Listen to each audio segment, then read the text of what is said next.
নমস্কার শ্রোতা বন্ধুরা, স্বাগত জানাই আপনাদের গল্পের আসরে। গল্পের শুরুতেই আপনাদের কাছে একটা রিকোয়েস্ট, কমেন্ট বক্সের পাশেই হাইপ বলে একটা বাটন আছে, দয়া করে এক্ষুনি ওটা একটু প্রেস করে দিন। আপনারা এই হাইপ বাটনটি প্রেস করলে গল্পটি ইউটিউব এবং আপনাদের মাধ্যমে আরও নতুন নতুন দর্শক বন্ধুদের কাছে পৌঁছে যাবে খুব সহজে। তবে আর বেশি কথা না বলে শুরু করা যাক। আমাদের আজকের নিবেদন লেখক অংশু দাসের কলমে আড়ালে আততায়ী। গল্পটি অসাধারণ একটি রোমহর্ষক ডিটেকটিভ থ্রিলার গল্প হতে চলেছে। গল্পটি মন দিয়ে শুনুন। লাভা লোলেগাঁও থেকে 4 দিনের ছুটিটা কাটিয়ে সবে কলকাতায় পা রেখেছিল অরুণাভ আর অদিতি। ট্যাক্সি থেকে ট্রলি ব্যাগটা নিয়ে অ্যাপার্টমেন্টের লিফটে উঠতে যাবে এমন সময় ওয়াচম্যান হীরালালের ডাক শুনতে পেল অরুণাভ। স্যার, স্যার দাঁড়ান। পিছন ফিরে অরুণাভ দেখল হীরালাল টেবিল ছেড়ে তার দিকেই আসছে। অরুণাভ বলল, কি হলো হীরালাল, কিছু বলবে? হ্যাঁ স্যার, আপনাকে কিছু দেওয়ার ছিল। বলে হীরালাল একটা সাদা খাম এগিয়ে দেয় অরুণাভর দিকে। অরুণাভ অবাক হয়ে বলল, এতে কি আছে? একজন সাহেব এসেছিলেন আপনার খোঁজ করতে, উনি আপনাকে না পেয়ে এইটা দিয়ে গেছেন আর বলেছেন ফোন করতে, নাম্বার এতেই আছে। ওকে ওকে, ধন্যবাদ। অরুণাভ খামটা হাতে নিয়ে লিফটে চড়ে অদিতিকে জিজ্ঞাসু চোখে তাকিয়ে থাকতে দেখে বলে ওঠে, কে হতে পারে দেখি, অচেনা কেউ হবে, না হলে তো আমাকে ফোন করতো। কথাটা বলতে বলতে অরুণাভ খামটা খোলে। ভেতরে একটা ভিজিটিং কার্ড আর একটা চিরকুট। ভিজিটিং কার্ডে লেখা আছে প্রতাপ চক্রবর্তী ব্র্যাকেট ববি, সঙ্গে ফোন নাম্বার। শুধু প্রতাপ চক্রবর্তী লেখা থাকলে হয়তো অরুণাভর চিনতে অসুবিধে হতো, কিন্তু ব্র্যাকেটে ববি নামটা লেখা থাকায় চিনতে পারল অরুণাভ। ববি তার স্কুলের সহপাঠী, সারা জীবন দেশ বিদেশ ঘুরে বেরিয়ে এখন মাঝ বয়সে একটা অনলাইন শপিং স্টোরের বিজনেস খুলে বসেছে ববি। এতদিন যোগাযোগ সেরকম ছিল না, হঠাৎ ভিজিটিং কার্ড ছিঁড়ে যাওয়ার কি প্রয়োজন পড়ল ববির? অরুণাভকে ভাবতে দেখে অদিতি বলল, চিরকুটটা কিসের? ওটা দেখো। অরুণাভ চিরকুটের ভাঁজ খুলে দেখে ওতে লেখা আছে, একটা ছোট্ট সমস্যায় পড়েছি, তাই দেখা করতে এসেছিলাম। এখানে এসে ওয়াচম্যানের কাছে জানলাম তুই বাড়ি নেই। ও বলল তুই নাকি ফিরবি দিনেক পর। তোর বর্তমান মোবাইল নাম্বারটা জানা নেই, যে তোকে ফোন করব। ফিরে এলে কার্ডে লেখা নাম্বারে ফোন করিস, দরকার আছে। ববি হঠাৎ কি সমস্যায় পড়ল?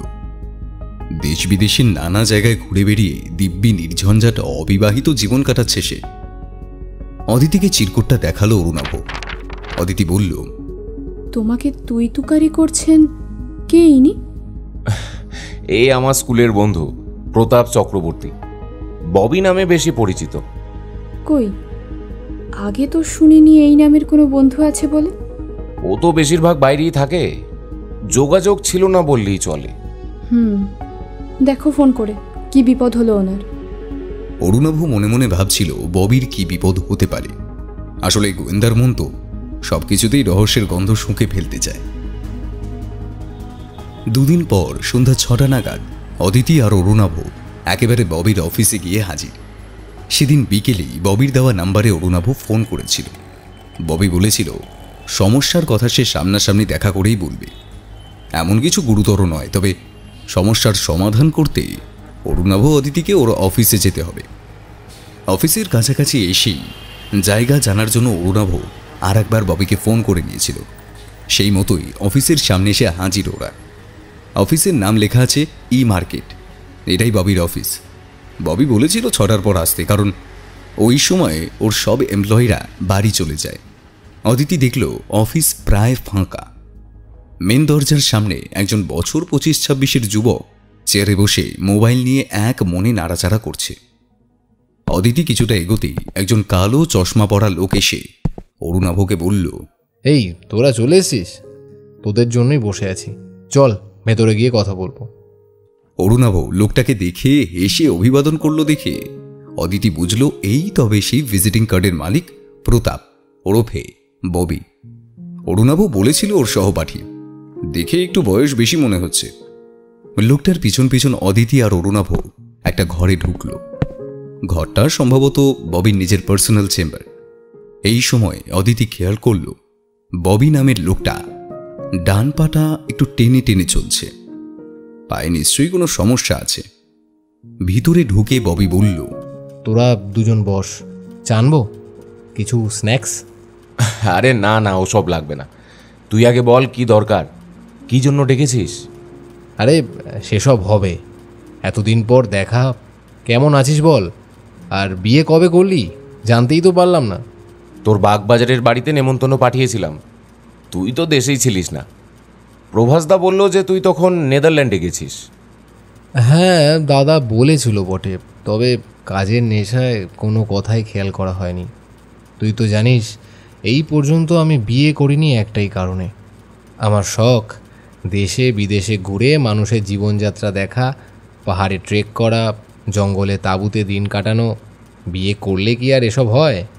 অদিতি দেখল শেষ কথাগুলো ববি ওর দিকে তাকিয়ে বললেন, অর্থাৎ অরুণাভ এসব করতে পারছে না বা কোনোদিন পারবে না, আর সেটার বাধা অদিতি। অদিতি চুপ করেছিল দেখে অরুণাভ বলল, আরে তোকে পরিচয় করিয়ে দেওয়া হয়নি, এই হলো অদিতি বোস, আমার মিসেস, news.com চ্যানেলের ক্রাইম রিপোর্টার। আরে বাহ, তাহলে তো সুবিধাই হলো। আসলে তোদের ডেকেছিলাম একটা সমস্যার কারণে, সেটাই বলি। আমি দেশে বিদেশে ঘুরে বেড়াই, বাউন্ডুলে জীবনযাপন করি। বিয়ে আমি করব না, তবে দাদা বৌদির ঘাড়ে বসে আর পৈতৃক সম্পত্তির জোরে তো আর বেশি দিন চলে না। তাই ঠিক বছর খানেক হলো এই ব্যবসা খুলে বসেছি। ঠিক করেছি 2 মাসে একবার ছুটি নিয়ে ঘুরে আসব, বাকি সময়টা এই কাজেই থাকবো। বুঝলি তো, তো এই ব্যবসা ভালোই চলছে, তবে বিগত কয়েক মাসে একটা সমস্যার উদ্রেক হয়েছে। সমস্যা হলো আমার অফিস এমপ্লয়িরা, মানে যারা ওই কাস্টমারদের কল অ্যাটেন্ড করে, তারা আমার কাছে কমপ্লেন করেছে যে এই অফিস থেকে তাদের পার্সোনাল জিনিস চুরি হচ্ছে, যেমন মোবাইল, পেনড্রাইভ, টাকার ব্যাগ, দামি পেন। এছাড়া যেসব জিনিস কাস্টমার ফেরত দিচ্ছে সেগুলোর থেকেও কিছু কিছু জিনিস মিসিং। যখনই কেউ কমপ্লেন করে, বুঝলি তো, আমি চেষ্টা করি সিসিটিভি ফুটেজ দেখতে, কিন্তু কাউকেই চুরি করতে দেখা যায় না। আচ্ছা বলতো, তুই কি এর কোনো সুরাহা করতে পারিস? ফুটেজগুলো দেখা আমায়। ফুটেজ দেখাবো বলেই তো তোদের অফিসে আসতে বললাম। আর কাউকে সন্দেহ করছিস কি? সন্দেহ আমার একজনের উপরে আছে, ইনফ্যাক্ট বেশিরভাগ এমপ্লয়ির সন্দেহ ওর উপরে, কিন্তু প্রমাণ খুঁজে না পেলে কোন অজুহাতে তাড়াবো বলতো? বুঝতেই পারছিস আমার নতুন ব্যবসা, সে যদি বাইরে গিয়ে বদনাম করে তাহলে তো আমার একটা দাগ লেগে যাবে। সে কে? বাইরে দেখলি ওই ফোন নিয়ে বসেছিল, ও আমার পিয়ন। ওর নাম যোগেশ বিশ্বাস। কম বয়স, অভাবের ঘর, তাই আমার মনে হয় ও চুরি করতে পারে। তবে বাড়িতেও যায় মাঝে মাঝে, ওখানে এসব করে না, কিন্তু অফিসেই একদিন ডেকে জিজ্ঞেস করলাম। তারপর ও বলছে, স্যার আমাকে কেউ ফাঁসাবার চেষ্টা করছে, আমি এ কাজ করিনি। আমি ভাবলাম সত্যি বলছে। ছেলেটা বুদ্ধিমান, আর ওর কাজের বলে ওকে তো আমি বিনা প্রমাণে তাড়াতে পারছি না। কথাটা বলে ববি নিজের ল্যাপটপটা খুলে অরুণাভর দিকে এগিয়ে দিল। অরুণাভ আর অদিতি সন্দেহজনক ফুটেজগুলো এক এক করে দেখতে লাগলো, সাথে ববি এসেও ওর সন্দেহজনক জায়গাগুলো বুঝিয়ে দিতে লাগলো। কোন জায়গায় কিভাবে কোন চুরি হয়েছে আর কিভাবে সব জায়গাতেই যোগেশ নামের ছেলেটা উপস্থিত ছিল। অরুণাভ দেখল খুব চালাকি আর সন্তর্পণে কাজটা সারা হয়েছে। ববিকে বলল, তুই ঠিকই ধরেছিস চোরকে, কিন্তু সে ভীষণ ক্যামেরা কনসাস। তোর অফিসের কোথায় কি আছে সব জানে। কি করা যায় একে ধরার জন্য? তোর অফিসের সিসিটিভি দেখছি সামনের দিকের দেওয়ালে লাগানো, এখান থেকে পুরো ঘরটা দেখা যায়, কিন্তু কোনো এমপ্লয়ি ডেস্ক দেখা যাচ্ছে না, এই সামনের পার্টিশনটা থাকার কারণে। তুই পিছনে বা সিলিংয়ে ক্যামেরা লাগাসনি কেন? হ্যাঁ, পিছনে ক্যামেরা আছে, কিন্তু ওটা খারাপ অনেক দিন ধরে। একটা কাজ কর, পিছনের ক্যামেরাটা ঠিক করা, তবে অফিসের কেউ যেন জানতে না পারে যে ওটা ঠিক আছে। তারপর কোনো এক বিশ্বস্ত এমপ্লয়িকে দিয়ে একটা টোপ ফেল, ওর ডেস্কে দামি মোবাইল বা টাকার ব্যাগ রেখে সরে যেতে বল, তারপর দেখ প্রমাণ পাবি। আমিও এই রকম ভাবছিলাম। কাজটা হলে আমাকে জানাস। শিওর, থ্যাংক ইউ রে। আচ্ছা আমরা আসি এবার, কোনো দরকার পড়লেই আমাকে জানাবি। আরে বস, কোথায় চললি? তোদের তো আসল খবরটাই দেওয়া হয়নি। আসল খবর কি? আমি স্কুল জীবন থেকে লেখালেখি করতাম, সেটা তো জানিসই। এখন সেটার উপরে একবার নিজের ভাগ্য পরীক্ষা করতে চাই। মানে আমি একটা থ্রিলার নোবেল লিখেছি, ওটা আগামী বছরের শুরুতে ওই জানুয়ারি মাসে প্রকাশ পাবে। উদ্বোধনী অনুষ্ঠানে তোদের দুজনের আসা চাই। কিন্তু দেখ, গোয়েন্দা হিসাবে তোর খ্যাতির কথা আমি অনেক শুনেছি, এবার দেখলামও। আমার গল্পটা তোর কাছ থেকে অনুপ্রাণিত হয়ে আর কিছুটা আমার স্কুল জীবন থেকে নিয়ে লিখেছি। আমি তোদের দুজনকে ওই দিন বিশেষ অতিথি হিসাবে পেতে চাই। আরে কনগ্র্যাটস, নিশ্চয়ই আসবো। থ্রিলার গল্প? স্কুল জীবনে তোরও যে গোয়েন্দাগিরির শখ ছিল সেটা আমি জানি। আমি কার্ড পাঠাবো। নিশ্চয়ই আসবো। এখন চলি। অফিসের বাইরে আসার সময় যোগেশ নামের ছেলেটাকে অরুণাভ আর একবার দেখল ভালো করে। তখনও সে মোবাইল নিয়ে নাড়াচাড়া করছে। সে নিজেও একবার চোখ তুলে অরুণাভকে দেখল। বাইরে এসে গাড়িতে উঠে অদিতি বলল, তোমার বন্ধু কি পাগল? অফিসের ভেতরেও কালো চশমা পরে বসে আছে। না না, ওর চোখে একটা সমস্যা আছে, খুব বেশিক্ষণ আলোতে থাকতে পারে না। আগে ভালোই ছিল, তবে সমস্যাটা ইদানিং বাড়ছে। শুনেছিলাম কোন একটা ট্রেকে গিয়ে নাকি ওর পায়েও চোট লাগে। দেখলে না কেমন একটু লেংচে লেংচে হাঁটে। বাবা, ভ্যাম্পায়ার নাকি? এই ঘটনার সপ্তাহখানেক পর একদিন ববি ফোন করে জানালো যে যোগেশকে সে এবার হাতে নাতে ধরেছে আর প্রমাণসহ অফিস থেকে বিতাড়িত করেছে। কথা বলার পরে ববি বারবার ওর বইয়ের উদ্বোধনের অনুষ্ঠানের কথা মনে করিয়ে দিতেও ভুলল না। অদিতি অরুণাভকে জিজ্ঞেস করেছিল, লোকটা নিজে থ্রিলার লেখে আর এইটুকু সামান্য ব্যাপার নিজেই সলভ করতে পারত, তোমাকে টাকার কি দরকার ছিল? নিজের বইয়ের পাবলিসিটি করা? হতেও পারে, আমিও তাই ভাবছিলাম। ববির অফিসের ঘটনার পর প্রায় মাসখানেক কেটে গেছে। এর মধ্যে ববি অন্তত 5 ফোন করে মনে করিয়ে দিয়েছে তার বইয়ের কথা। তবে সেটা বাজারে আসতে এখনো কিছুদিন দেরি আছে। এখন সবে জানুয়ারি মাসের শুরু। শহরে শীতের ছুটি উদযাপনের সময় ঠিক এরকম একটা শীতের আমেজ মাখা বিকেলে অদিতিকে অফিস থেকে নিয়ে অরুণাভ সিনেমা দেখতে যাওয়ার প্ল্যান করল। অফিসের বাইরে গাড়ি পার্ক করে রেখে অরুণাভ ভিতরে গেল। কিছুক্ষণ পর অদিতিকে সাথে নিয়ে বেরিয়ে এসে নিজের গাড়ির উইন্ডস্ক্রিনের উপরে এক টুকরো কাগজ আবিষ্কার করল। কাগজটা সামান্য আঠা জাতীয় কিছু দিয়ে কাঁচের উপর লাগানো ছিল। কাগজটা হাতে নিয়ে অরুণাভ দেখল লাল কালি দিয়ে 2টো লাইন লেখা, কানা মাছি ভোঁ ভোঁ, যাকে পাবি তাকে ছো। লেখাটা পড়ে বার দুয়েক এদিক ওদিক তাকিয়ে অরুণাভ বলল, স্ট্রেঞ্জ, এই রকম লেখা গাড়ির ওপরে কে রাখলো? এ তো ছড়ার লাইন দেখছি।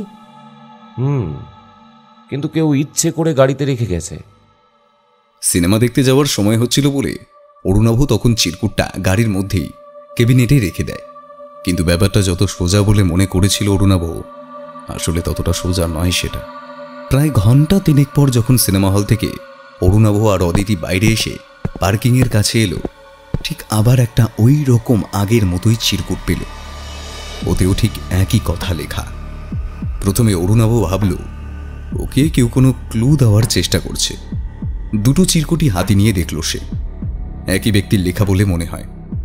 এরপর অরুণাভর আরো বিস্ময় হওয়ার পালা। মোবাইল বেজে উঠল। একটা অপরিচিত নাম্বার। রিসিভ করে। হ্যালো। হ্যালো মিস্টার দত্তা, কে আপনি? আমি যেই হই, শুধু একটা কথা জানবেন যে আপনার সাথে আমার কোনো পার্সোনাল দুশ্মনী না আছে। তার মানে? দেখেন, আপনি খুব ভালো গোয়েন্দা আছেন, হ্যাঁ, কিন্তু ও গলতি তো আপনিও করেন নাকি? আমি শুধু এটাই দেখতে চাই আপনি কত ভালো ডিটেকটিভ আছেন। আমি আপনাকে চিঠি দিয়ে জানাবো কোন বাচ্চাটা খুন হবে। আপনি যদি ভালো গোয়েন্দা হয়ে থাকেন তো বাচ্চাগুলোকে বাঁচিয়ে নেবেন। কি পারবেন না? হ্যাঁ। তার মানে? মিস্টার দত্তা, আপনি আপনি অনেক মানে জিজ্ঞেস করেন, মানেটা খুঁজে নিতেই তো বলছি আমি আপনাকে। অরুণাভ কিছু বলার আগেই ফোনটা কেটে গেল। অরুণাভ সঙ্গে সঙ্গে ত্রিদীপ দাশগুপ্তকে লালবাজারে ফোন করে বলল, এক্ষুনি খবর নিন তো, আমার নাম্বারে লাস্ট কল কোথা থেকে এসেছিল। অরুণাভকে ভীষণ টেনশনে দেখে অদিতি বলল, আরে নিশ্চয়ই কেউ মজা করছে আমাদের সাথে, এত পাত্তা দিও না। না অদিতি, লোকটা বাচ্চা খুনের কথা বলছিল, এত লাইটলি নিলে চলবে না। কিন্তু খুন করবে তাও আবার আমাকে জানিয়ে। কি চায় লোকটা? এ কে? আধ ঘন্টার মধ্যে ত্রিদীপ ফোন করে জানালো যে নাম্বারটা ফেক, বিভিন্ন লোকেশন শো করছে, কম সময় কথা হওয়ার কারণে ঠিক ধরা যাচ্ছে না। এরপর ফোন এলে যেন আরো কথা বলে, তখন না হয় কোনো হ্যাকার দিয়ে কাজটা করানো যাবে। ঘটনার রেশটা ধীরে ধীরে কমে এলেও অরুণাভর মাথায় বাচ্চা খুনের কথাটা ঘুরতে লাগলো। লোকটা কি চায়? এ তো একেবারে জানিয়ে শুনিয়ে খুন। এই ঠিক দিন দুয়েক পর গাড়ি নিয়ে অফিস থেকে বেরোনোর আগে অদিতি আর একটা চিরকুট পেল। ওতে লাল কালিতে লেখা ছিল, কৃতীদের জগতে তারাদের ছড়াছড়ি, বিজেতা তো সেই হয় যে করে সেঞ্চুরি। খেলাধুলা নয় এ, দেখো না বোকা বাক্স, বলো দেখি কারা পেল 10-10-100। অদিতি বাড়ি ফিরেই আগে অরুণাভকে লেখাটা পড়ালো। অরুণাভ ভাবছিল লোকটা ভাঙা ভাঙা বাংলায় কথা বলে, অথচ হাতের লেখা খুব স্পষ্ট। আর এত সুন্দর বাংলার ছড়া ভালো বাংলা না জানলে কেউ লিখতে পারবে বলে মনে হয় না। ছড়াটা কি বলতে চাইছে খুব মন দিয়ে বোঝার চেষ্টা করলো অরুণাভ। না, কিছুই বোঝা যাচ্ছে না। সেঞ্চুরির কথা লেখা আছে, আবার ক্রিকেটও নয়। কোথায় কোথায় সম্ভাব্য সেঞ্চুরি হতে পারে ভাবতে লাগলো অরুণাভ। ত্রিদীপকে চিরকুটের কথাটা অদিতি আগেই জানিয়েছে।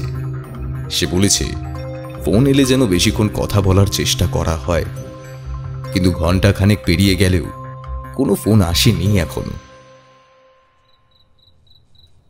রাতের দিকে যখন অরুণাভ চিরকুট হাতে নিয়ে বসে ধাঁধার জবাব খুঁজছে, সেই সময় ত্রিদীপ ফোন করে বলল, হ্যালো দাদা, বলছি নিউজ চ্যানেলটা একবার খুলে দেখুন, নরেন্দ্রপুর রামকৃষ্ণ মিশনের ক্লাস 11-এর এক ছাত্রর ডেড বডি পাওয়া গেছে। অরুণাভ সঙ্গে সঙ্গে টিভি অন করে দেখে, খবরে বলছে, নরেন্দ্রপুর রামকৃষ্ণ মিশনের ক্লাস 11-এর ছাত্র কঙ্কর রায় কিছুদিনের ছুটিতে বাড়ি গিয়েছিল।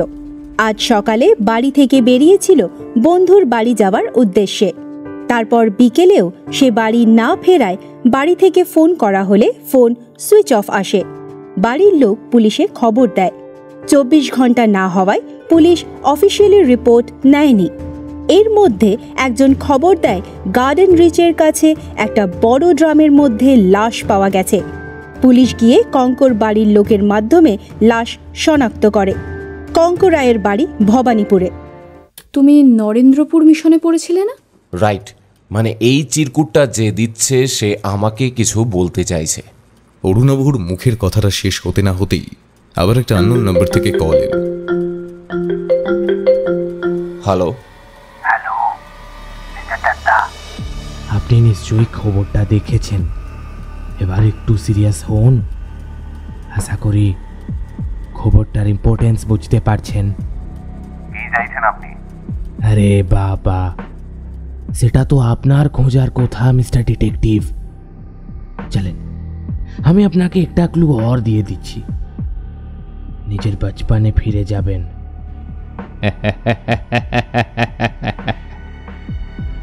এর পরের ক্লুয়ের জন্য অপেক্ষা করবেন, ওকে? কথাটা বলেই আবার কল ডিসকানেক্ট হয়ে যায়। অরুণাভ শিওর এত কম সময়ের মধ্যে এবার কলটা ট্রেস করতে পারেনি। অরুণাভর ফোনের সমস্ত কল লালবাজার পুলিশ শুনছে, কিন্তু প্রতিবারই এমন কিছু নাম্বার থেকে কল আসছে যেগুলো ভিন্ন ভিন্ন লোকেশন দেখাচ্ছে, কখনো ভারতের বাইরের লোকেশনও শো করছে। অরুণাভ অদিতিকে বলল, রেডি থেকো, কাল আমাদের ইমিডিয়েটলি কঙ্করায়ের বাড়িতে দেখা করতে যেতে হবে। নেক্সট ক্লু কি আসতে পারে তার জন্য আমাদের তৈরি থাকা দরকার। পরের দিন সকালে কঙ্করায়ের বাড়িতে অরুণাভ, অদিতি আর ত্রিদীপ দাশগুপ্ত একসাথে গিয়ে দেখা করল। অরুণাভ প্রতি মুহূর্তে জানার চেষ্টা করছিল চিরকুটের লেখার সাথে কঙ্ক রায়ের কি সম্পর্ক থাকতে পারে। কঙ্কর মা বাবা কথা বলার পরিস্থিতিতে নেই এখন, কিন্তু কাজ থেমে থাকলে চলবে না, কারণ খুনি আরও খুন করবে বলে জানিয়েছে। তাই প্রতিবেশী ও সহপাঠী যারা উপস্থিত ছিল তাদের সাথে কথা বলে অরুণাভ একটা জিনিস জানতে পারল। কঙ্ক গত বছর মাধ্যমিক পরীক্ষায় ম্যাথামেটিক্সে 100 নম্বর পেয়েছিল। ক্রিকেট প্রসঙ্গে উল্লেখ থাকায় সেটা নিয়েও অরুণাভ প্রশ্ন করেছিল, কিন্তু কঙ্ক ক্রিকেট খেলায় কোনোদিন আগ্রহী ছিল না, বরাবরই পড়াশোনায় খুব ভালো। বিকেলের দিকে কঙ্কর পোস্টমর্টম রিপোর্ট এলো। ওতে লেখা আছে কঙ্কর শরীরে বিষ ইনজেক্ট করা হয়েছে। কঙ্কদের বাড়ি থেকে বেরিয়ে এসেই অদিতি অরুণাভকে বলল, চিরকুটটা আরেকবার দেখাও তো। অরুণাভর মাথা কাজ করছে না। চিরকুটটা অদিতিকে দেখালো। 2-3 বার লেখাগুলো পড়ে অদিতি বলল, এখানে একটা জিনিস দেখো, শেষের 3টে শব্দে লেখার সময় বেশ চেপে লেখা হয়েছে, যার জন্যে কাগজের পিছনে লাল কালি ছেপে উঠেছে। শেষ 3টে শব্দ 10 10 100, মানে ক্লাস 10-এ 100 পেয়েছিল অঙ্কে। ক্রিকেট দেখতো না কঙ্ক, আর সেই কারণেই টিভিতে খেলা দেখাকে বোকা বাক্স বলা হয়েছে বলে মনে হয়। আর এটা শিওর লাল মার্কার বা স্কেচ পেন দিয়ে লেখা। তাহলে তো নরেন্দ্রপুর মিশনে আরও ছাত্র আছে যারা গত বছর অঙ্কে 100 পেয়েছে। তাদেরকে কেন টার্গেট করা হলো না? টার্গেট করেনি মানে যে করবে না এমনটা নয়।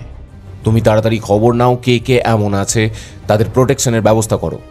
দেরি করা যাবে না আমাদের। দাদা, আপনার কোনো পুরনো শত্রু নেই তো? মনে করে দেখুন না একবার, বেছে বেছে স্কুলের ছেলেদের কেন টার্গেট করা হচ্ছে, তাও আবার আপনি যে স্কুলে পড়তেন সেই স্কুলের। আপনাকে জানিয়েও দিচ্ছে। কি চাইছে কি? আমার এই মুহূর্তে কিছু মনে পড়ছে না ত্রিদীপ, ভীষণ ডিস্টার্ব ফিল করছি। আমার অনেক শত্রু, কিন্তু আমার স্কুল জীবনে এমন কিছুই ছিল না, তাই একে শনাক্ত করা খুব কঠিন। কথা বলতে বলতেই অরুণাভ, অদিতি আর ত্রিদীপ ওদের গাড়ির দিকে এগিয়ে যাচ্ছিল।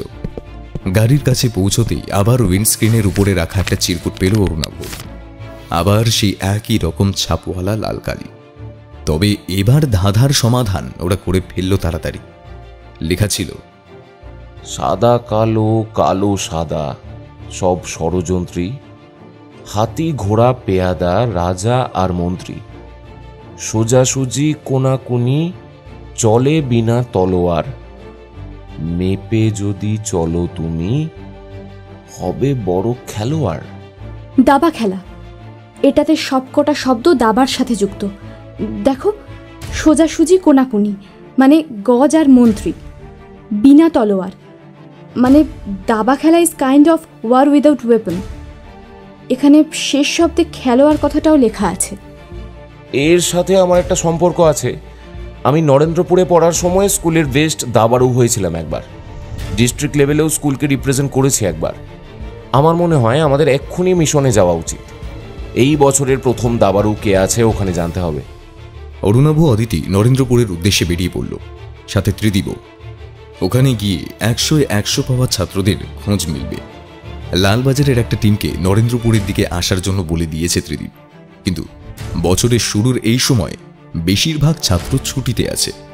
প্রয়োজন পড়লে টার্গেট হওয়া ছাত্রকে আলাদা করে পুলিশ প্রোটেকশন দেওয়া হবে। নরেন্দ্রপুর মিশনে পৌঁছে জানা গেল এবছর স্কুলে দাবা খেলায় একজন ছাত্র প্রথম হয়েছে। সে এই সময় মিশনের হোস্টেলেই আছে। ওর নাম প্রীতম শিকদার। এছাড়াও গত বছর মাধ্যমিকে যারা অঙ্কে 100 পেয়েছিল তাদের নাম রাজদীপ পালিত আর সঞ্চয়ন পাল।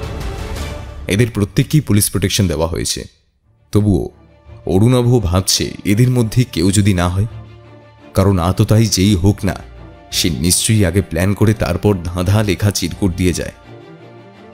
কিভাবে এর থেকে মুক্তি পাবে সে, আর কেনই বা ওর সাথে কেউ এরকম করবে?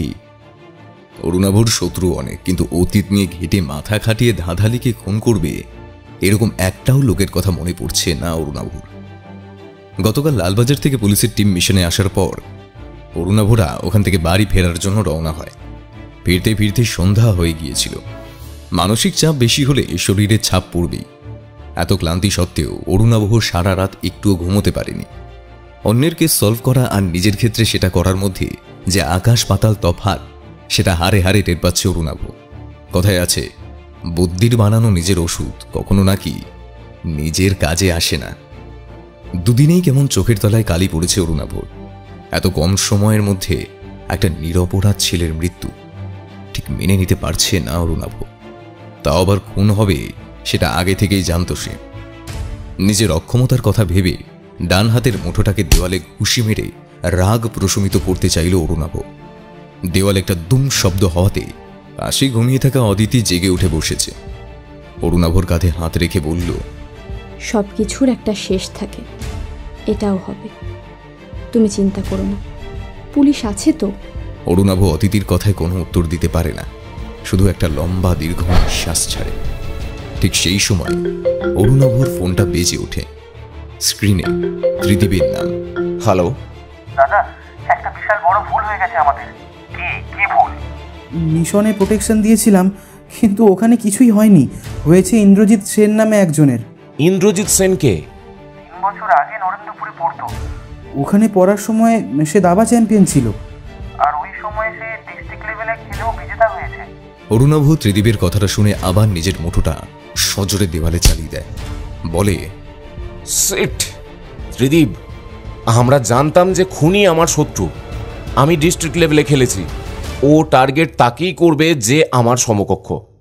ছি, এই সাধারণ ব্যাপারটা আমার মাথাতেই এলো না। দাদা, ছেলেটা কাল রাত থেকে মিসিং। খুন হলে তো বডি পাওয়া যেত।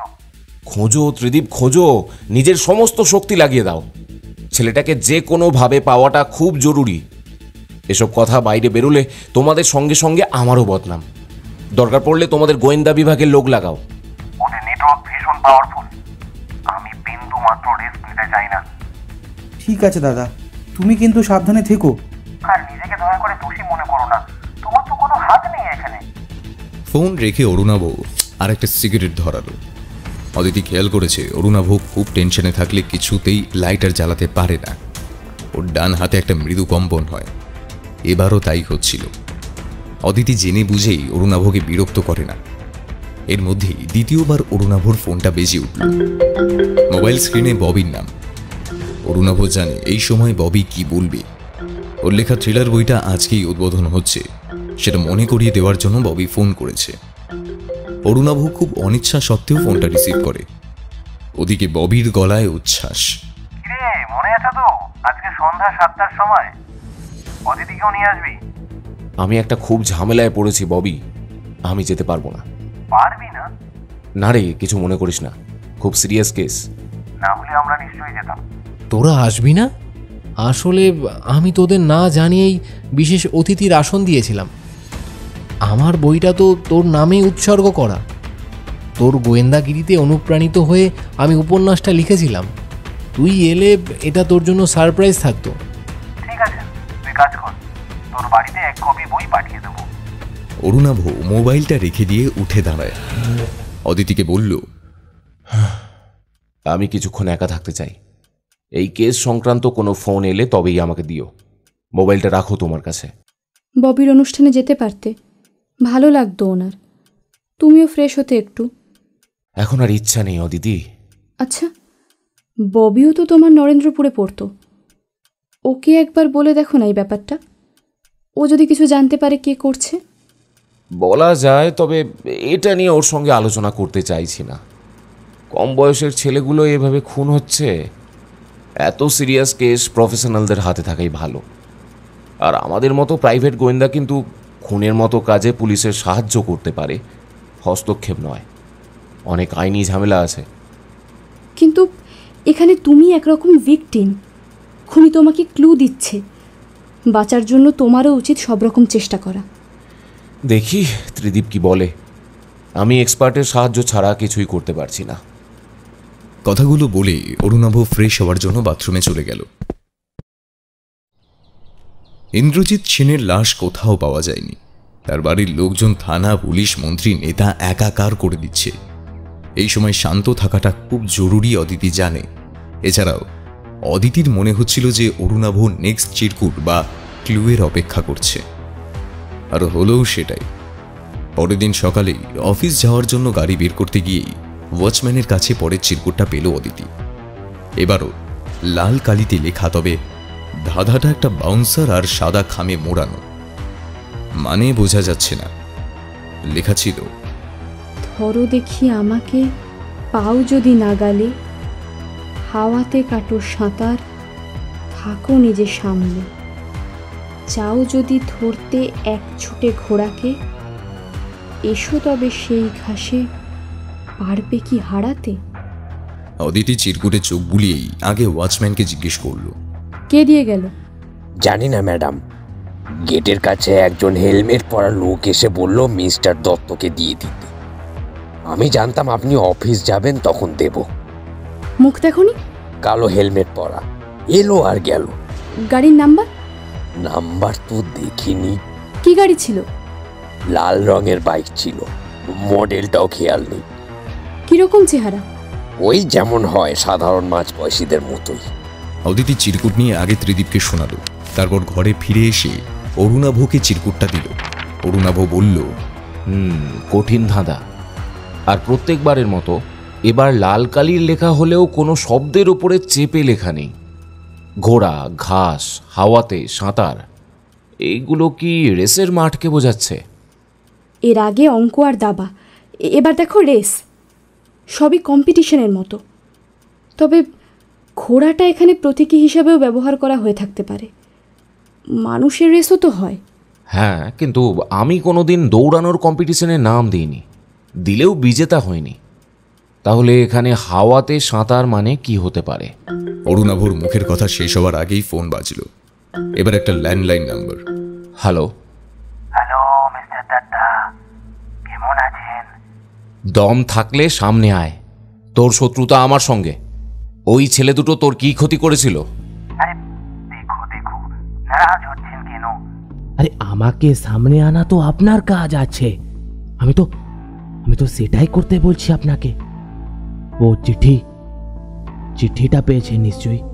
হ্যাঁ,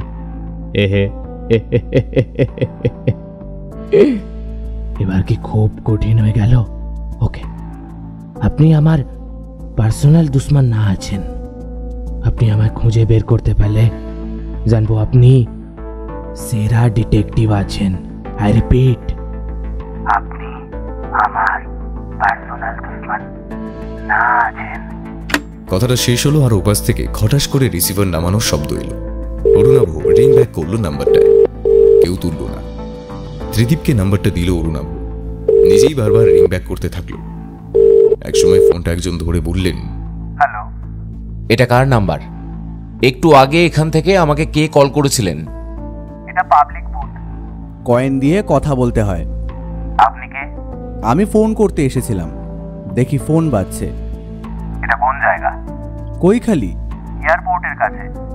ওকে। অরুণাভ ত্রিদীপকে নাম্বারের লোকেশন আর ডিটেলস বলে দিয়ে চিরকুট নিয়ে বসে পড়ল। কি হতে পারে এর মানে? হাওয়াতে সাঁতার মানে তো রেস বোঝায়, অথচ অরুণাভ ঘোড়ার রেস তো দূরের কথা, কোনোদিন মানুষের রেসেও নাম দেয়নি। এভাবে হাতে হাত দিয়ে বসে থাকলেও চলে না। আবার চিরকুট থেকে ক্লু আসবে সেটাও নিশ্চিত। লালবাজারের গোয়েন্দা বিভাগের দল কাজ করছে এই নিয়ে। অরুণাভকে জিজ্ঞাসাবাদের জন্য ডাকবে একবার শিওর। তখন সবকটা চিরকুট দেখাতে হবে। তবে লোকটা এবার ল্যান্ডফোন থেকে কল করলো কেন? প্রতিবার তো ভুয়ো নম্বর ব্যবহার করছিল। এসব ভাবতে ভাবতেই বিকেল গড়িয়ে আসে। অদিতিও বলেছে কোনো অসুবিধা হলে ওকে ফোন করতে ও চলে আসবে। গত কয়েকদিনে অরুণাভর না ঠিকমতো খাওয়া হয়েছে না ঘুম। মুখে কাঁচা পাকা দাড়িতে ভর্তি। নিজেকে আয়নাতে দেখলে নিজেই চিনতে পারে না। এতটা দিশেহারা কোনো দিন হয়নি সে।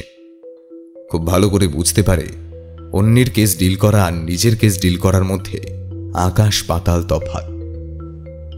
ঠিক এমন সময়ে ত্রিদীপের ফোন এলো। হ্যালো। হ্যালো দাদা, আপনি কোথায় আছেন? এক্ষুনি একবার লালবাজারে আসুন। আমার মনে হচ্ছে খুনিকে আমি শনাক্ত করতে পেরেছি। ওকে, আমি এখনই আসছি। অরুণাভ যেন প্রাণ ফিরে পায় ত্রিদীপের কথায়। ইন্সপেক্টর হিসেবে ত্রিদীপের নেটওয়ার্ক আর দক্ষতা দুটোই খুব ভালো। সেই নিয়ে অরুণাভর কোনো সন্দেহ নেই। শুধু এই ধরনের ছোটখাটো ধাঁধার সমাধান করতে অরুণাভকে ওদের দরকার পড়ে। অরুণাভ চট করে রেডি হয়ে নেয়।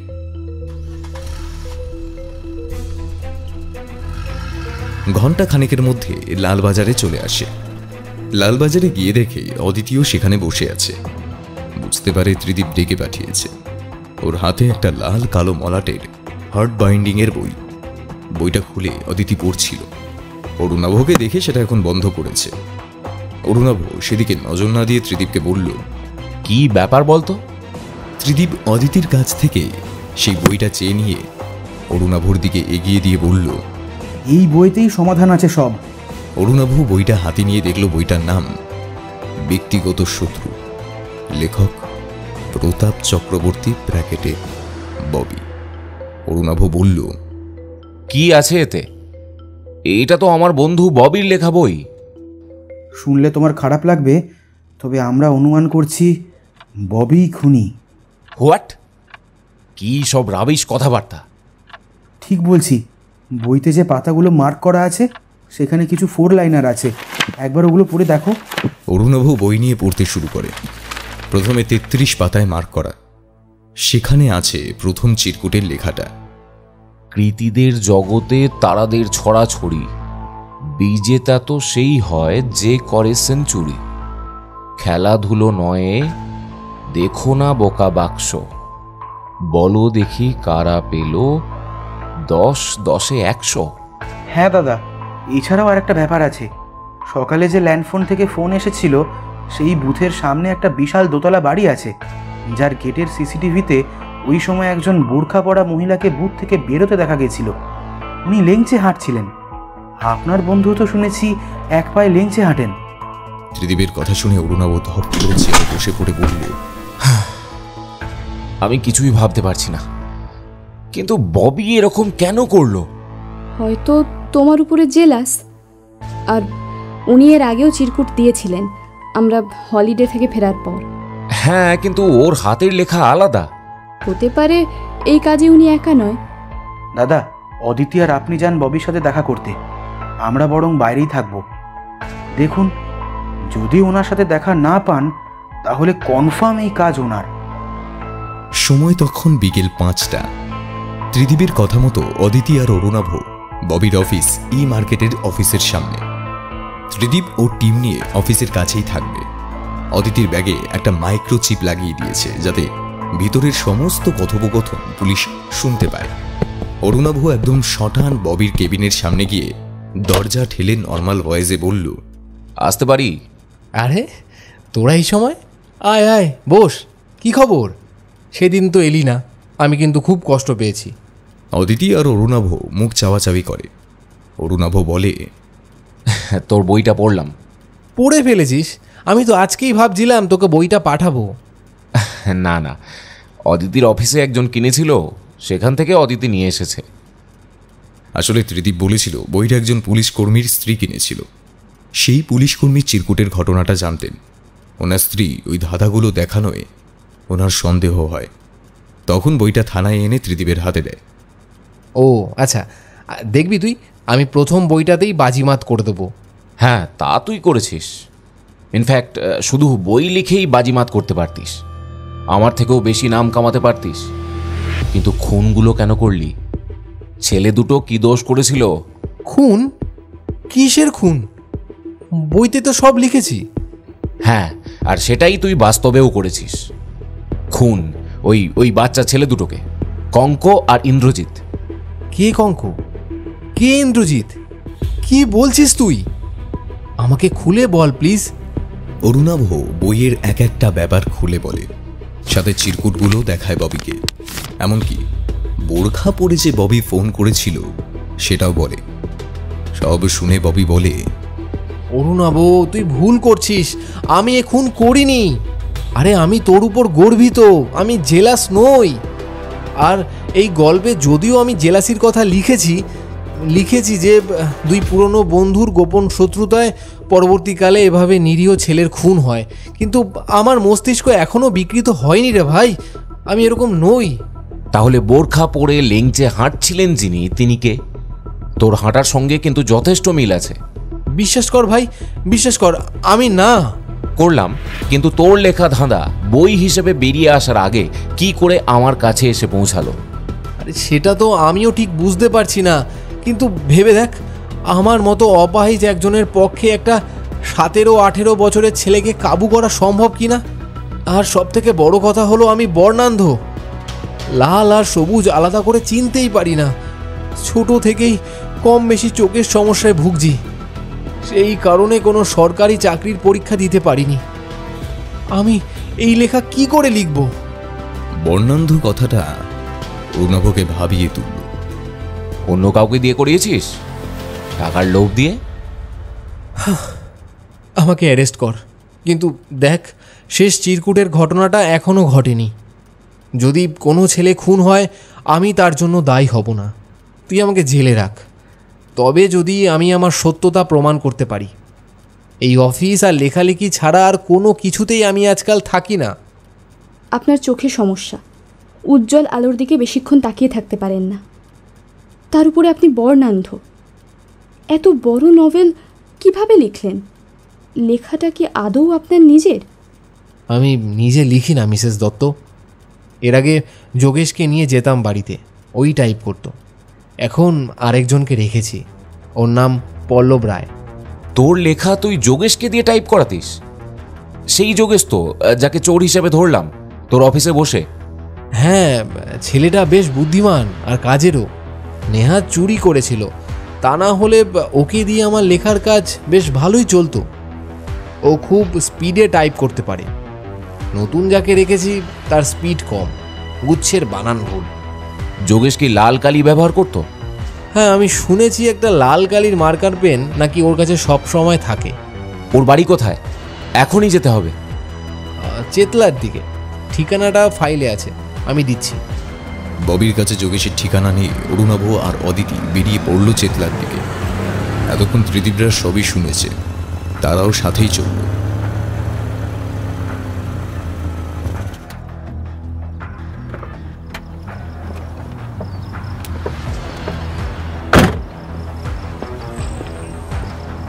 অনেকক্ষণ ধরে খোঁজাখুঁজির পর যোগেশের বাড়ি পাওয়া গেল। দরজায় পুলিশ বলে কড়া মারতে একজন বৃদ্ধা এসে দরজা খুলল। পরিচয় পাওয়া গেল উনি যোগেশের মা। কিছুক্ষণ জেরা করার পর জানা গেল একটু আগে যোগেশ এসেছিল বাড়িতে। ও বাড়িতে এখন কম থাকে, মাঝে মাঝে আসে। এখন বলে গেছে ফুটবল ম্যাচ দেখতে যাবে। অদিতি আর অরুণাভ বুঝতে পারে হাওয়াতে সাঁতার মানে ফুটবল ম্যাচের কথা হতে পারে। অরুণাভ নিজে একজন ভালো ফুটবলার ছিল একসময়। যোগেশের বাড়ি তল্লাশি করতে দিয়ে ত্রিদীপ, অরুণাভ আর অদিতি বেরিয়ে পড়ে নরেন্দ্রপুর রামকৃষ্ণ মিশনের উদ্দেশ্যে। ওরা খোঁজ নিয়ে দেখেছে আজকে নরেন্দ্রপুর মিশন আর রহরা রামকৃষ্ণ মিশনের মধ্যে সান্ধ্য ফুটবল প্রতিযোগিতা আছে নরেন্দ্রপুরে। অদিতি বলে, 11 জন প্লেয়ার, কাকে ধরবে? ববির বইতে কি লেখা আছে? লেখা আছে যে বিজয়ী টিমের সবচেয়ে বেশি গোলদাতা খুন হবে। চলো, ম্যাচ শুরু হয়ে গেছে তাহলে।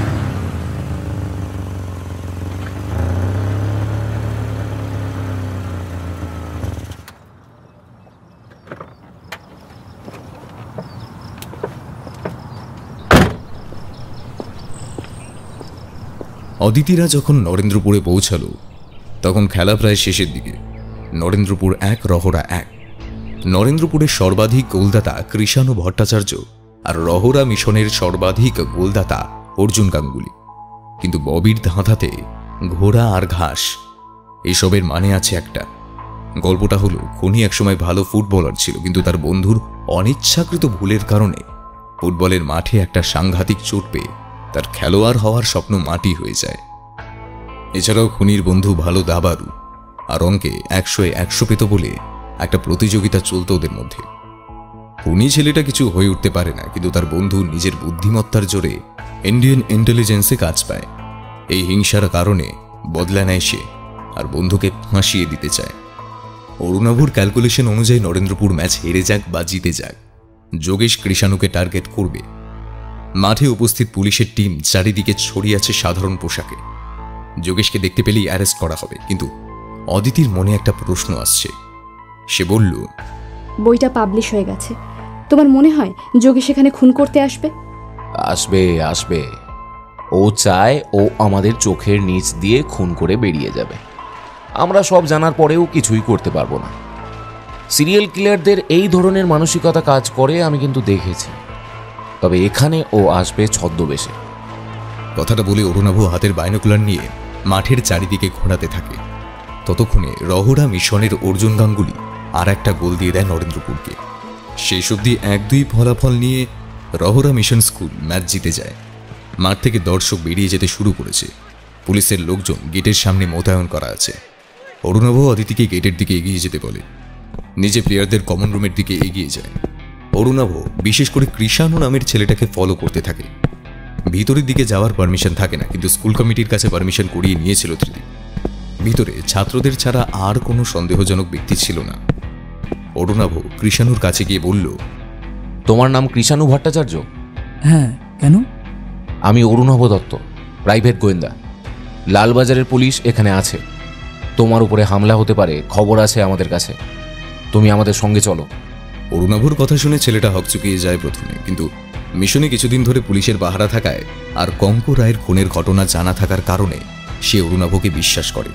বলে, স্যার, আমি এই মাঠ থেকে ফিরলাম, আমাকে 10টা মিনিট দেবেন, একটু ফ্রেশ হয়ে নেব। আচ্ছা যাও, তবে 10 মিনিট।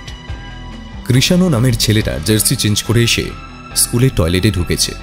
ওদিকটায় কেউ ছিল না সেরকম। এতক্ষণ কাউকে যেতেও দেখেনি অরুণাভ। হঠাৎ টয়লেটের ভিতর থেকে কৃষাণুর গলার আওয়াজ পেল। সেদিকে দৌড়ে গিয়ে অরুণাভ দেখল দরজার কাছে কৃষাণু মাটিতে পড়ে আছে, তবে ক্ষত চিহ্ন নেই। পাশে একটা সিরিঞ্জ পড়ে থাকতে দেখে সন্দেহ হলো অরুণাভ। ছুটে গিয়ে টয়লেটের ভিতরে দেখল জানলার কাঁচ আগেই সরানো ছিল। সেদিক দিয়েই যোগেশ পালিয়েছে। অরুণাভ ত্রিদীপকে ফোন করল। হ্যালো ত্রিদীপ, তাড়াতাড়ি অ্যাম্বুলেন্স ডাকো, কৃষাণুকে বিষ ইনজেক্ট করা হয়েছে। এদিকে যোগেশ জানলা দিয়ে বেরিয়েছে। দাদা, চিন্তা করবেন না, কৃষাণুকে নিয়ে যাওয়ার ব্যবস্থা ঠিক হবে। ওটা সামান্য ঘুমের ওষুধ। আর যোগেশ পালাতে পারেনি, আমরা চারদিকে ছিলাম, তাই ধরা পড়েছে। লালবাজার থেকে যে দলটা যোগেশের ঘর সার্চ করেছিল, তারা বাড়ির তল্লাশি চালিয়ে দোতলার চিলেকোঠা থেকে ইন্দ্রজিৎ সেনকে উদ্ধার করে। ইন্দ্রজিৎকে ওখানে ধরে নিয়ে এসে রেখেছিল যোগেশ। যোগেশ স্বীকার করে যে ববির অফিসে যাবতীয় চুরিতে তার হাত ছিল। এইভাবে চুরি করতে করতে তার আত্মবিশ্বাস বেড়ে যায়। ববি চোখে কম দেখত বলে এই সুযোগ নেওয়ার চেষ্টা করত। তবে বাড়িতে ববির দাদা, বৌদি আর ভাইজি থাকত বলে সেই সুবিধে করতে পারেনি। এদিকে যোগেশ নিজে থ্রিলার রহস্য জাতীয় গল্প পড়তে ভালোবাসে। অফিসের কাজ ছাড়া সে ববির বাড়িতে টাইপ করতে যেত। ববি বলে যেত আর যোগেশ টাইপ করত। এইভাবে সে ববির স্কুলের বন্ধু অরুণাভর কথা জানতে পারে।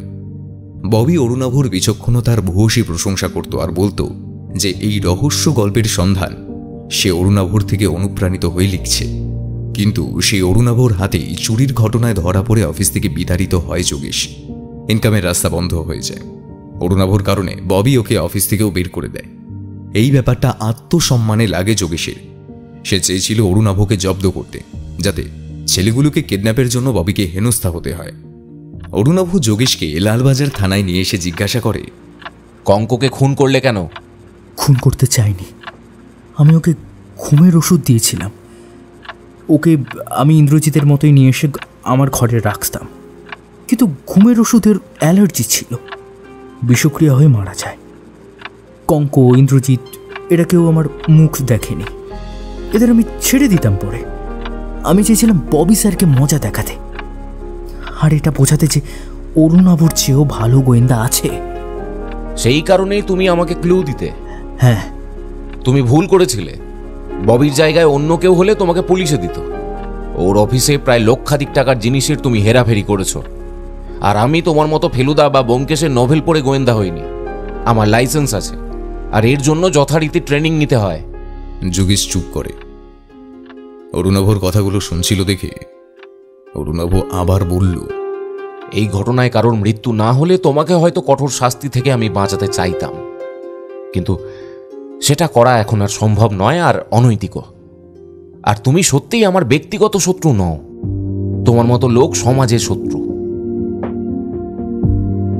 আজকের মতো আমাদের গল্পের আসর এখানেই শেষ হলো। আপনারা এতক্ষণ শুনছিলেন লেখক অংশু দাসের কলমে আড়ালে আততায়ী। গল্পটা আশা করি খুব ভালো লেগেছে, আর খুব বেশি ভালো লাগলে সাবস্ক্রাইব করতে ভুলবেন না। কিন্তু না, জোর করছি না, ভালো লাগলে তবেই। তাহলে ভালোবাসা নেবেন সবাই, আর খুব ভালো থাকবেন। আজকের মতো গল্পের আসর এখানেই সাইনিং অফ।